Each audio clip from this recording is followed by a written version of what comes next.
Halo semuanya, selamat datang di channel yang tidak layak untuk dihina ini. Sebelum kita mulai, atur posisi santainya, seruput kopinya, dan mari kita berkhayal. Dan tiba-tiba saja, duar, di dalam ruang makam itu, Lin Tian masih bertarung dengan Tuan Yimo, dengan tingkatannya yang sama, baik Lin Tian maupun Tuan Yimo itu, mereka tampak seimbang. Bang, bang, bang. Lin Tian dan Tuan Yimo telah terpisah beberapa meter dari area tempat bertempur mereka, dapat dilihat dari baju Lin Tian yang sudah robek-robek, dan ada sedikit darah yang keluar dari mulutnya. Tuan Yimo itu pun juga sama, darah hitam yang membekas dari serangan pedang Lin Tian di tubuhnya, itu juga mengalir dari lukanya.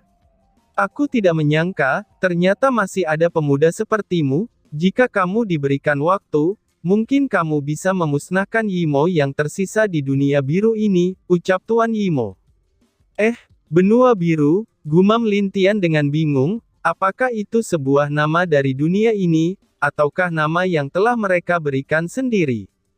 Hahaha, memang benar, nama dunia ini adalah benua biru. Pada masa itu, benua ini adalah yang paling dekat dengan dunia yang kalian sebut dengan dunia dewa, karena pertarungan antara kami dan dewa manusiamu, dunia biru ini menjadi tersegel oleh dunia dewa karena pertarungan dahsyat di masa itu. Sejak saat itu, tidak ada lagi orang dari dunia ini yang bisa masuk ke dunia dewa, ucap Tuan Yimo. Apakah maksudmu itu adalah, seharusnya ada alat teleportasi dari dunia ini ke dunia dewa? Tanya Lin Tian. Benar sekali, tetapi di mana alat itu sekarang? Tidak ada yang mengetahuinya, dan bahkan, mungkin kalian berpikir kalau tahap abadi langit ke atas bisa masuk ke dunia dewa, tapi sebenarnya, itu tidak akan mungkin, hahaha, jawab Tuan Yimo. Apa, bagaimana mungkin? Harusnya seseorang yang berada di tahap alam abadi langit, itu bisa ditarik ke dunia dewa oleh dunia ini, ucap Lin Tian dengan kaget. Itu hanya terjadi pada waktu itu, di dunia ini, untuk saat ini sudah menjadi sangat sulit untuk menembus alam langit, apalagi alam di atasnya. Untuk sekarang ini, jika hanya ada penguasa dunia biru, barulah bisa membuka batasan dunia ini. Meskipun sudah mencapai tahap puncak alam langit, mereka juga tidak akan pernah bisa maju. Itu dikarenakan, sudah tidak ada pemilik benua ini, jawab Tuan Yimo sambil mengejek Lin Tian.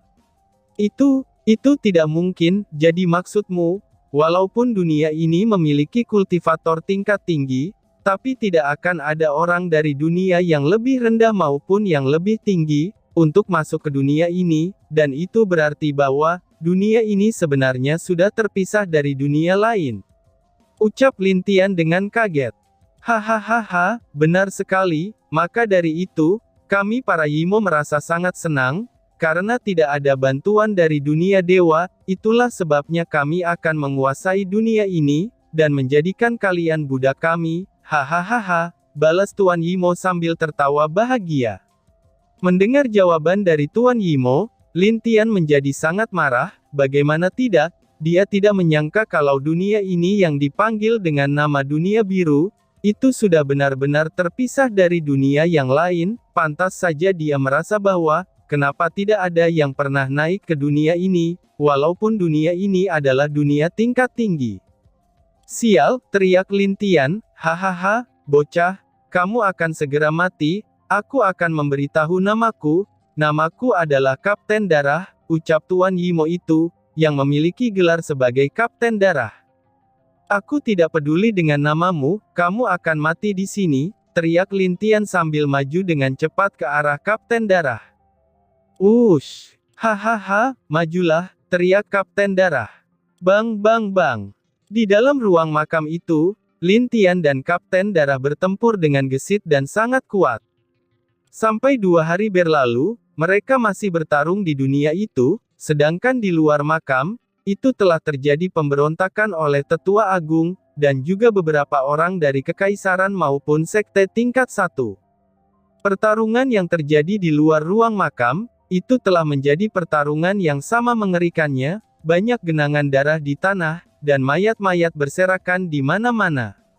Sial, aku tidak pernah menyangka, akan ada pengkhianatan oleh sekte kita sendiri dan dari 3 kekaisaran, teriak Master Sekte Ular. Dia dan yang lainnya juga tidak menyangka bahwa, akan ada pengkhianatan di sekte mereka, dan bahkan, yang mengkhianati mereka adalah orang-orang penting di sekte mereka sendiri, itulah sebabnya yang membuat mereka merasa tak berdaya.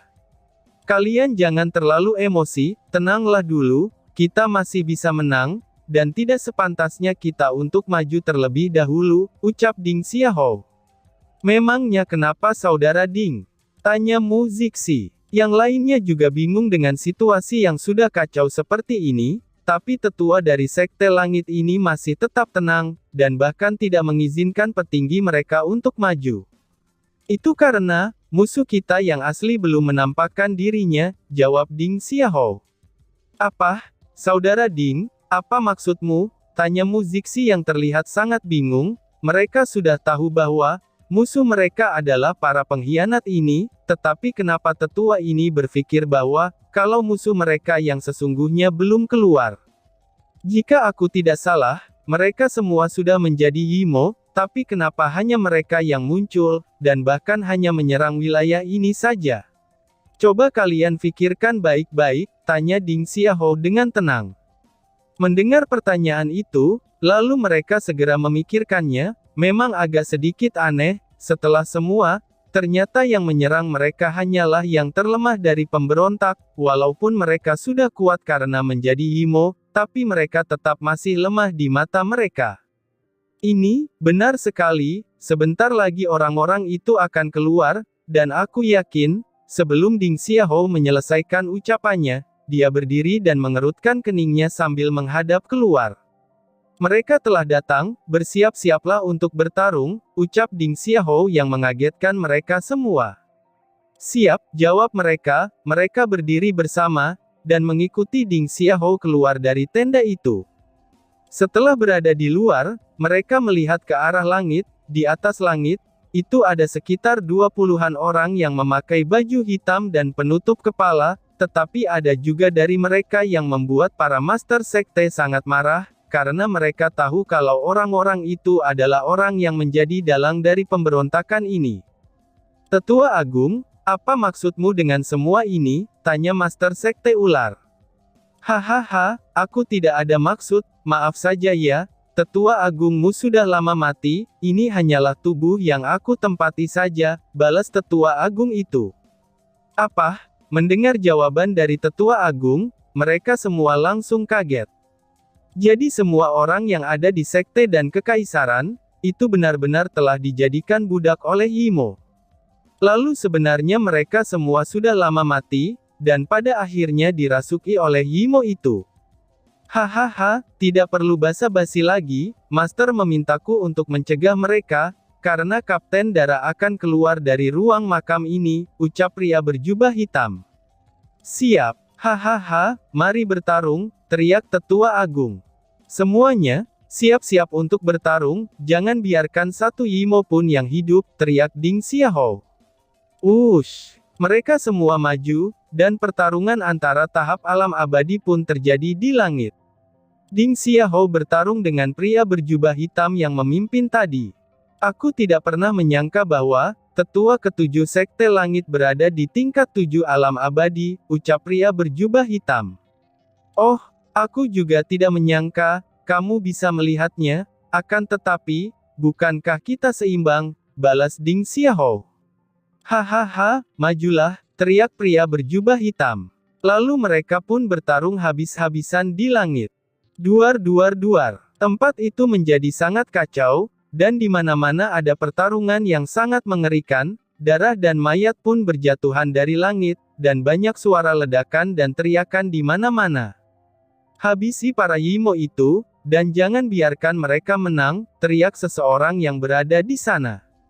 Musnahkan Yimo, teriak semua orang yang ada di sana, sambil bertarung dengan kekuatan penuh mereka.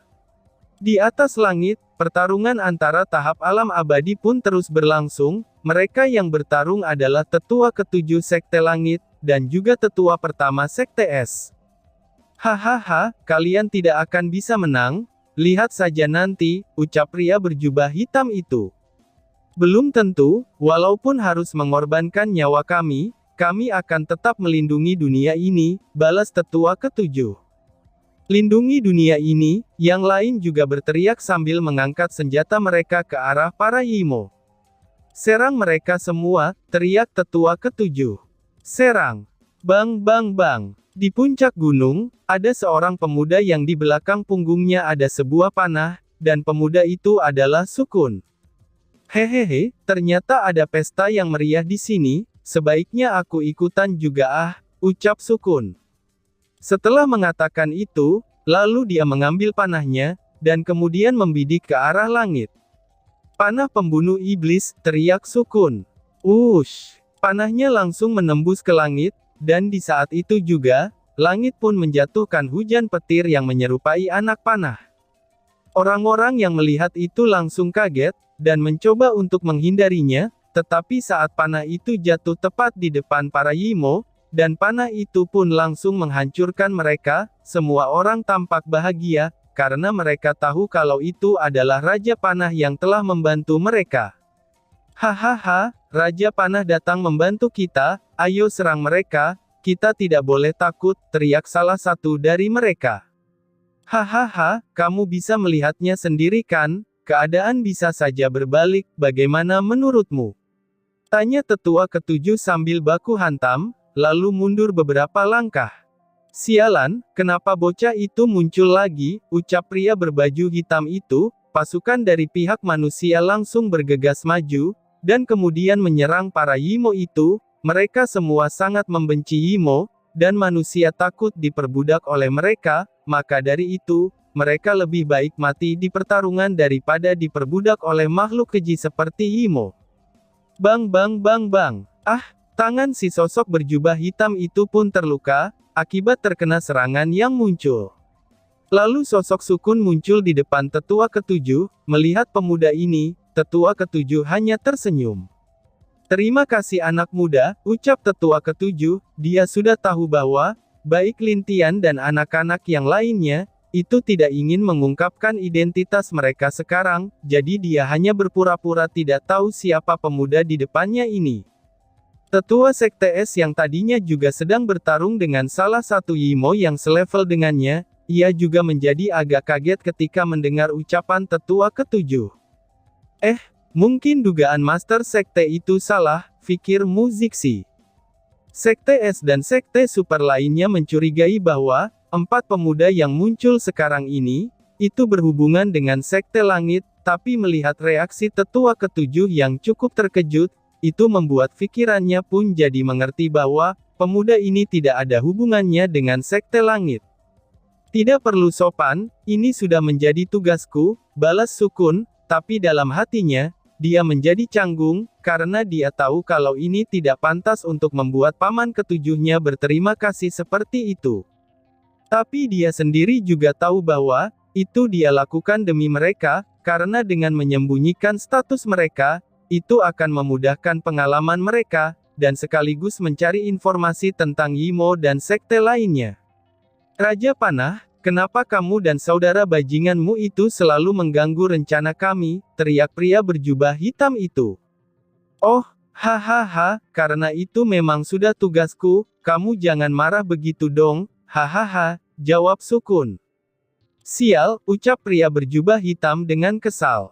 Pria berjubah hitam itu pun menjadi sangat kesal dengan Raja Panah, dengan adanya dia di sini, itu berarti rencana mereka akan gagal sepenuhnya. Bukankah kamu sudah menyadarinya, bahkan jika kamu bertarung denganku, kamu tidak akan bisa menang? Ucap Sukun. Sebenarnya apa maumu? Teriak pria berjubah hitam itu. Oh, apakah kamu ingin tahu apa mauku? Baiklah, serahkan saja nyawamu, dan matilah dengan tenang, jawab Sukun. Setelah menjawab, aura membunuh yang luar biasa muncul di tempat itu. Aura yang luar biasa, ucap Mu Xuanyin, yang lain juga mengangguk ketika mendengar perkataan Mu Xuanyin, mereka juga tahu bahwa, Raja Panah memang pemuda yang luar biasa, dan bahkan, mereka tidak bisa merasakan kekuatan yang sebenarnya dari pemuda itu.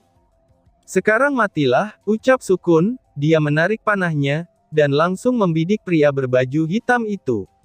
Ush! Pria berjubah hitam itu pun ketakutan, karena dia bisa merasakan sensasi kematian yang nyata. Hahaha, Raja Panah, kamu memang seperti biasanya, kamu sangat bebas dan tidak terkendali, ucap seseorang, lalu sesosok muncul di depan pria berjubah hitam itu, dan kemudian menghancurkan panah Sukun dengan mudahnya. Sukun langsung mengerutkan keningnya, ketika dia melihat panahnya dihancurkan, lalu, dia menatap ke arah pria yang ada di depannya itu. Apa? Banyak orang-orang yang ada di sana menjadi kaget, setelah mereka melihat anak panah milik Raja Panah dapat dengan mudah dihancurkan. Hahaha, aku tidak menyangka, kamu akan keluar untuk menyelamatkan orang ini, padahal setahu aku, kamu adalah orang yang tidak peduli dengan kematian orang-orangmu sendiri. Ucap Sukun sambil tersenyum. Ternyata orang itu adalah pria bertopeng, orang yang pernah Lin Tian temui saat berada di Kekaisaran Wu. Hahaha, dia adalah pelayan setiaku, tentu saja aku akan menolongnya, sedangkan orang-orang itu, mereka terlalu lemah untuk menarik perhatianku, jawab pria bertopeng itu. Oh, begitukah? Sepertinya yang datang hanyalah kloninganmu saja ya, ucap Sukun. Hahaha, ini sudah cukup untuk menghalangimu, Raja Panah, balas pria bertopeng itu. Orang-orang yang berada di sana merasa kaget, setelah mendengar pembicaraan Raja Panah dan pria bertopeng itu, sepertinya, mereka pernah bertemu sebelumnya, ucap seseorang. Dan terlebih lagi, yang datang hanyalah kloningannya saja, jadi, mereka mengetahui bahwa, pria bertopeng itu adalah orang kuat yang berada di tahap alam abadi bumi. Hahaha, jangan sombong dulu, lukamu pasti terlalu serius jika hanya mengirim kloninganmu ke sini, ucap Sukun dengan acuh tak acuh. Hahaha, itu karena ulah kalian berempat, aku harus menyembuhkan diriku terlebih dahulu, dan berhati-hati dengan kalian, jawab pria bertopeng itu.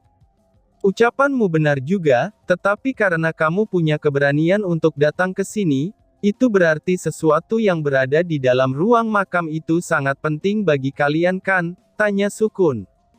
Hahaha, iya dong, aku tidak akan menyembunyikannya darimu, karena kita adalah teman lama, yang berada di dalam ruang makam itu, adalah salah satu kapten kami dari suku Yimo, jawab pria bertopeng itu dengan bebas. Apa? Teriak tetua ketujuh dan tetua pertama, seorang Yimo yang berpangkat kapten, itu sudah setara dengan seseorang yang berada di tahap puncak alam abadi, pantas saja mereka ingin membebaskan orang itu dari dalam sana, ucap seseorang. Bukankah kamu sendiri sudah tahu tentang kondisi dunia ini, jadi, seorang kapten sungguh penting bagi kami, kata pria bertopeng itu. Mendengar jawaban itu, Sukun segera mengerutkan keningnya, tentu saja, dia dan saudaranya yang lain tahu keadaan dunia pada saat ini, tetapi dia hanya tersenyum dan berkata, "Cih, aku tidak menyangka, ternyata ada seorang kapten di dalam sana, lalu hanya karena itu, kamu yang seorang jenderal bahkan sampai turun tangan, itu menunjukkan bahwa, kapten ini cukup menarik bagimu kan?" tanya Sukun. Hahaha, itu benar sekali, dia adalah orang penting di bagian kami, walaupun dia hanya seorang kapten, jawab pria bertopeng itu. Jika apa yang diucapkannya itu benar, maka mereka sedang berencana membebaskan para Yimo yang berpangkat kapten di sisi mereka, sungguh, ini adalah malapetaka bagi dunia ini, jika ada banyak kapten Yimo yang dibebaskan, pikir Sukun. Oh, baiklah kalau begitu, aku akan mengalahkan kloninganmu terlebih dahulu, dan kemudian menghancurkan kaptenmu itu, ucap Sukun. Bang! Lalu, aura yang luar biasa langsung meledak dari tubuh Sukun, dengan ledakan kekuatan yang besar, itu telah mengejutkan semua orang. Hahaha, tidak kusangka, kamu telah maju ke tahap alam abadi bumi tingkat keempat, ucap pria bertopeng itu sambil menggelengkan kepalanya. Bro! Semua orang hampir jatuh saat mendengar ucapannya itu, seorang pemuda yang sudah berada di tahap alam abadi bumi, dan bahkan pemuda itu berada di tingkat keempat, bukan di tingkat awal. Sungguh pemuda yang luar biasa, gumam seseorang dengan takjub. Melihat kekuatan Sukun, tetua ketujuh mengangguk sedikit, karena di dalam hatinya, dia cukup senang, sekarang sekte mereka telah memiliki 4 anak yang luar biasa, maka sudah dapat dipastikan, sekte langit akan tetap menjadi sekte superpower. Oh, itu hanya kebetulan saja kok, jawab Sukun. Dan tiba-tiba saja bersambung. Sekian dan terima kasih banyak.